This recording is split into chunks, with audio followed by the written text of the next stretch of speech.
Dengan cara kayak gitu berarti kita dapat manfaat puasa setiap hari. Kita bisa kayak gitu kan, jam makannya tetap 3 kali kayak orang sehat, kayak orang normal gitu. Jam 8 makan pagi, makan siang, sore makan malamnya geser ke sore, makan tetap 3 kali. Puasa tetap dapat manfaatnya. Itu tuh bisa lepas obat gula. Orang yang sakit diabetes tuh bisa sama sekali nggak minum obat. Tadinya pakai insulin, ini pakai obat, turunin lepas obat lagi. Cuma dengan puasa aja, dia atur puasanya, dia nggak ada pantangan makan, dia bisa makan segala macam. Itu tuh benar-benar bahagia itu gitu. Gak minum obat lagi, gak suntik insulin lagi, gulanya bagus, HbA1c-nya bagus. Terus dia tuh gak musuhan sama makanan. Dia makan apa aja berdamai dengan makanan.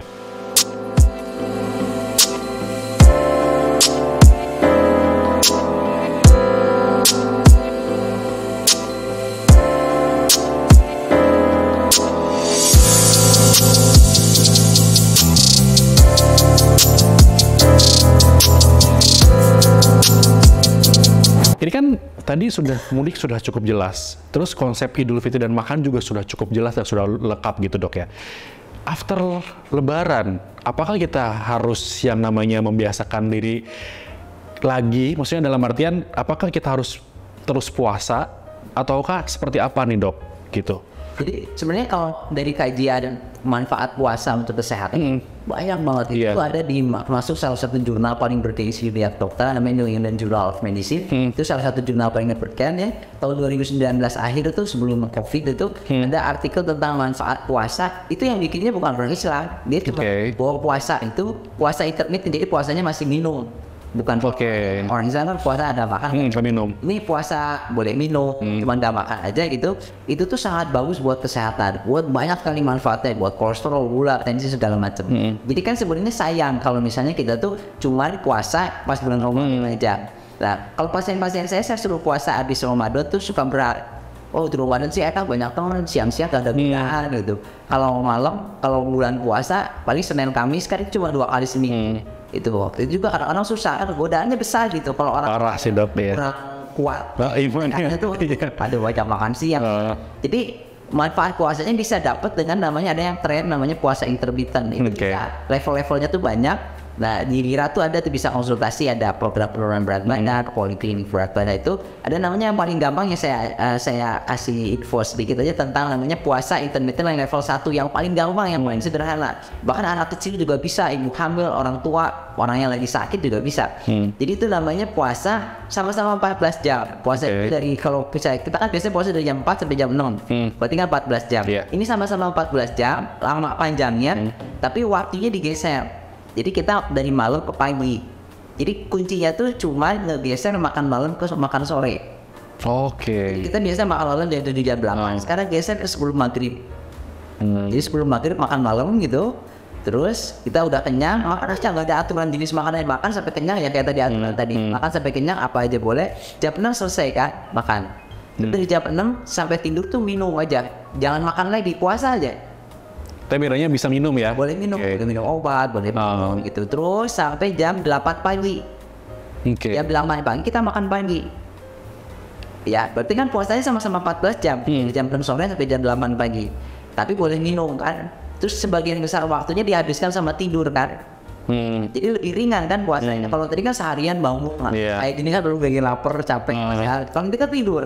Jadi kan, tapi setelah tidur tuh sebenarnya tubuh tetap pakai energi kan, jantung tetap berdetak, paru-paru semua itu kan butuh energi. Tetap aja habis energinya. Jadi kalau kita terakhir makan jam 6, jam 4 pagi itu udah mulai dibakar lemak tuh.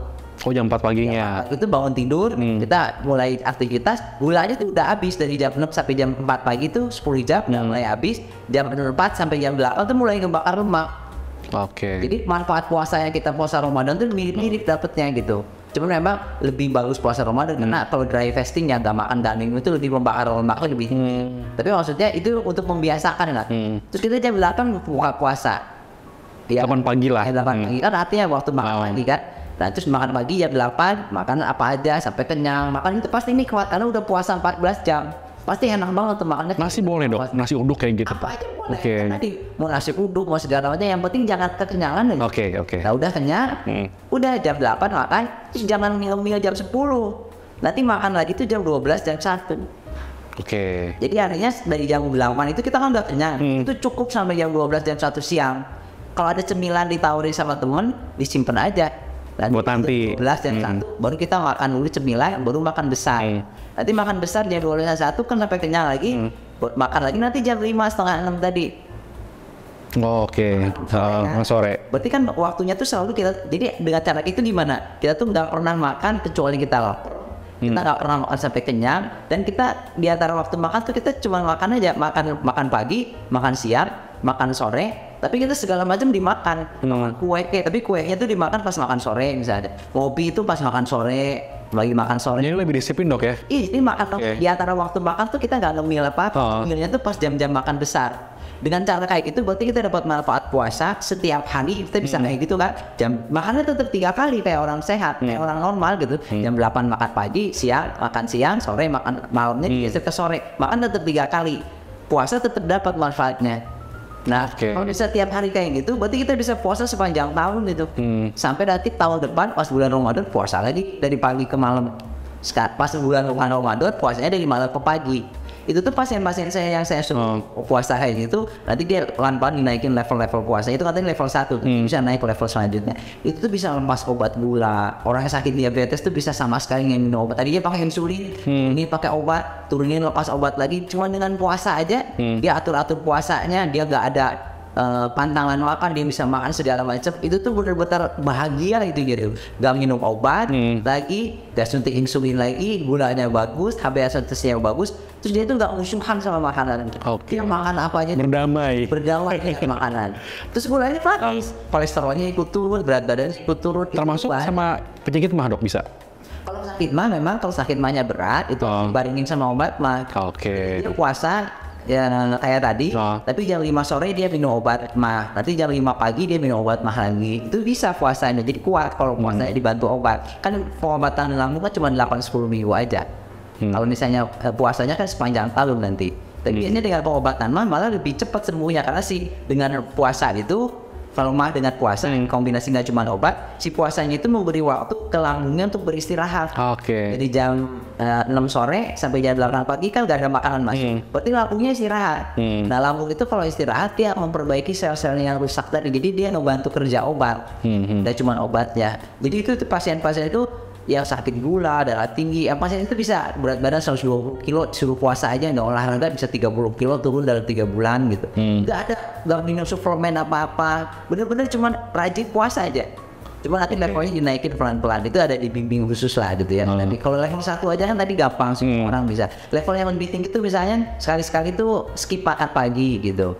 Jadi puasanya ini manjang gitu sampai siang. Sekali-sekali jadi puasanya tadi cuma 14 jam.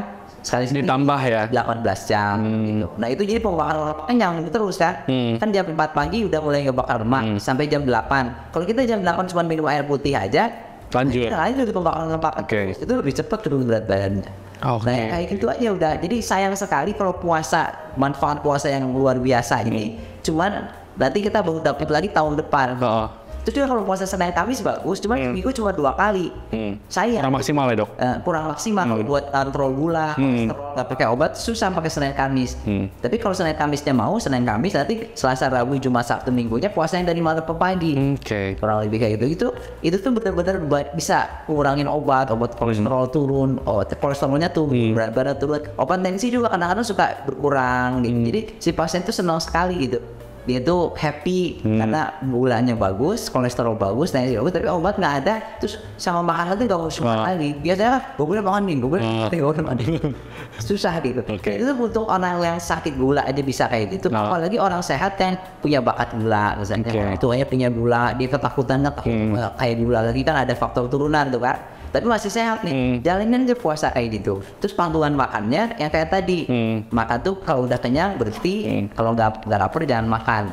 Jadi makan tuh cukup pagi sih. Kalau nggak puasa, mau sehat pagi, siang, sore atau malam. Cukup sih gitu. Makan jangan banyak ngemil. Kalau nggak usah ngemil sama sekali. Jadi ngemil tuh dipusatkan di kayak tajil gitu. Ngemil tuh digeser jadi tajil pas makanan besar. Itu kan di kita kan kalau buka puasa tuh makan tajilnya enak, udah sholat maghrib makan besarnya juga enak kan. Jadi lebih, nah itu tuh nanti ada efek ke anxiety, ke depresi. Karena pada saat kita makan terus makannya tuh seneng gitu, happy, Itu hormon happy-nya tuh keluar, happy hormon itu. Oke. Nah, happy hormon itu fungsinya tuh menurunkan depresi, menurunkan anxiety, meningkatkan rasa bahagia. Kalau kita makan tuh biasa aja gitu, nggak terlalu udah kenyang tapi makan itu nggak terlalu happy. Jadi hormon happy-nya tuh nggak keluar banyak. Tapi kalau pas buka puasa tuh, kalau lagi lapar banget, itu hormon happy-nya terus naik gitu. Ada sensasi bahagia gitu ya, senang ya. Sama ilmuwan tuh ukur ada hormon happy hormonnya itu pada saat orang buka puasa, udah nggak puasa 14 makan 14 jam dibanding makan jam 4, jam 8 makan jam 12 makan. Happy hormonnya tuh ada happy hormon tapi nggak sebesar kalau pas makan nggak makan itu baru makan. Jadi itu tuh nanti manfaat buat anxiety, buat stres, itu juga bermanfaat kalau kita biasa makan kayak tadi. Karena kita tuh makan itu tuh sesuatu yang dinanti-nanti gitu. Nanti makan siang saya makan ini, nanti sore saya makan ini. Karena di antara waktu makan kita tuh nggak makan apa-apa. Itu tuh sehat banget secara fisik maupun secara psikis. Oke, jadi dampak positifnya kemana-mana ya? Banyak sih. Bagi kalau dengar, walaupun kita saya nggak mau puasa mau kayak gitu aja, itu juga itu mencegah penyakit itu bisa. Jadi kalau pengen lebih bagus ya puasa kayak tadi, puasa yang intermittent ya. Oke, baik. Nah, Dok, thank you banget nih. Sudah, saya sih kayaknya udah penuh banget ya. Maksudnya dalam artian, jadi tuh tadi udah dijelasin yang masalah mudik lah, itu persiapannya seperti apa, udah cukup jelas. Terus Idul Fitri makannya apa, terus juga tadi juga sempat ngebahas mengenai yang tadi hormon hunger, itulah kita harus peka gitu Dok ya dengan itu lagi gitu ya. Dan mungkin yang menarik adalah puasa intermittent fasting gitu. Jadi setelah Ramadan itu jangan lepas gitu ya. Jadi harus diteruskan dengan cara yang tadi dokter sebutkan adalah intermittent fasting, dan juga dengan mengontrol makanan itu ternyata dampaknya luar biasa, bukan untuk diri sendiri tapi justru lebih ke kayak tadi dokter sebutin ada anxiety juga udah berkurang, tensi dan kolesterol gitu Dok ya. Ini luar biasa banget sih Dok. Dok, thank you banget sudah menjelaskan secara lengkap banget, secara penjabarannya luar biasa banget Dok. Nanti mungkin kita ketemu lagi Dok di episode selanjutnya mungkin Dok ya, ngebahas masalah yang mungkin mah lagi lah ataupun apapun gitu Dok. Dokter, thank you banget, dan sahabat Lira semuanya, itu tadi podcast kita pada siang hari ini, dan jangan lupa untuk like, subscribe, dan juga komen mengenai podcast Lira Podcast. Saya Abi dan juga Dokter Adi pamit undur diri. Sampai jumpa di Lira Podcast selanjutnya.